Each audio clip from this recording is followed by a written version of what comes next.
In his spiritual exercises, St. Ignatius Loyola says that pride, honour and riches are the three most seductive and destructive temptations in the world. So many conflicts and their continuance can be traced to the interplay of this unholy trinity. You only have to look at so-called reality television just to see how far some of our compatriots will go to be famous, to be wealthy, or to have a certain clout in the popular imagination. We should never be surprised that our media culture reflects back to us what's actually going on in our society. Listening to shock jocks, buying the merchandise. If we watch this stuff and download it and listen to it, we're part of the problem, not part of the solution. In this Sunday's Gospel, Jesus tells us how deadly riches and greed can be. You only have to think about children in the playground fighting over what's mine.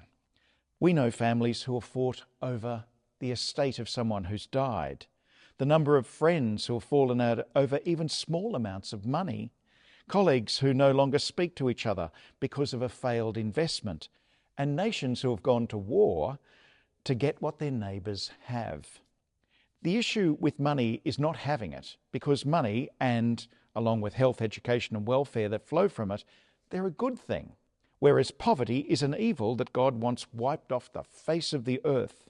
The problem is what we do with money and what it does to us. Some Christians think that just because they're financially comfortable from legitimate earnings, they don't have to take responsibility for the world's poor, who are often stereotyped as being lazy, warmongering or irreligious. The images may justify not sharing more of the excesses we have, but it doesn't remove the moral obligation that Jesus demands of us today. Of the world's population, 1.2 billion people right now live on less than $1 a day.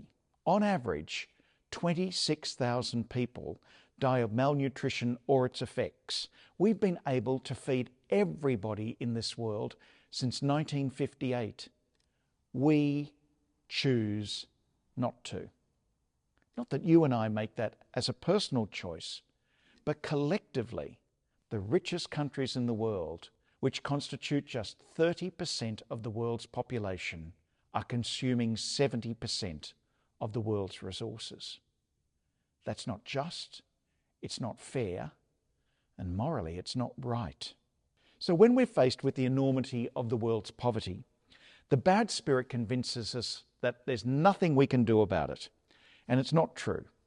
Every moment of consciousness, every act of goodness, every donation, every moment that we try to help someone somewhere is another victory for God's kingdom and God's will to be done on earth as it is in heaven.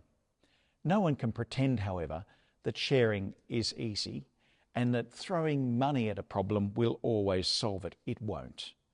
Everyone who works on the front line says that the biggest obstacle in the war on poverty is dignity. And dignity, as Jesus reminds us today, has very little to do with money or possessions. Each time we make a claim for our own dignity and we give that dignity to people who don't even claim it for themselves, we contribute to a generous and just world. And that's the world Christ wants to see emerge in our lifetime. Father Pedro Rupe, who was the boss of the Jesuits for 25 years, he said once that the celebration of the Eucharist is always incomplete while there is hunger in the world. He wasn't saying there was anything wrong in what we celebrate at Mass. He was saying that what we do away from the table of the Lord in putting food on other people's table was absolutely essential. Rather than this Sunday, let's not cave in to those who say, well, it's all too much and get immobilized.